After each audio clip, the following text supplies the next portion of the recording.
This semester at school, I'm enrolled in a class about rape and sexual violence. One of the main parts of this class is to research and present on current events related to sexual violence in the news.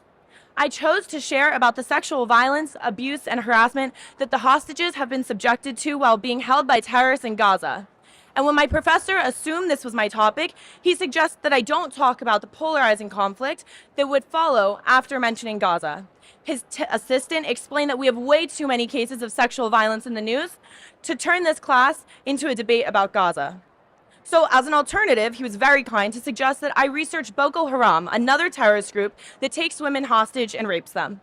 So of course I did what any Jewish girl would do. I went to one of my favorite rabbis to hear his thoughts. And he reminded me that even if I were to receive an F for the assignment because I presented about the hostages, I should wear that F with pride, knowing that I chose to stick to my morals.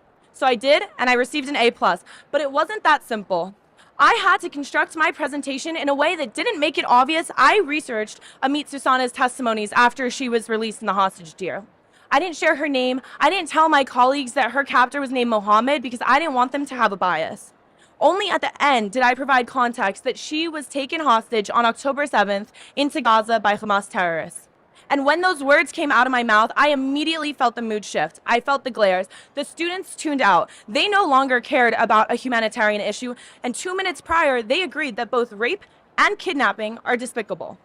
Now, this resistance was justified. Last week, I presented in an epidemiology class about the increase in PTSD levels across Israel post-October 7th. When I explained that it will take years to understand the impact on mental health of the children who were taken hostage, they didn't know that 251 people were taken hostage on October 7th. They didn't know that Kafir Bibas was 8 months old when he was taken hostage.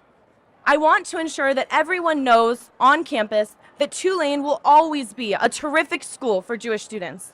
There is anti-Semitism that unfortunately flies under the radar, but the strength of the community of Jews is so much stronger, and we have a huge community of allies at Tulane. No one can ever take away our Jewish identity from us, so don't let them take your pride. Be proud Jews, be strong Jews, and be loud Jews.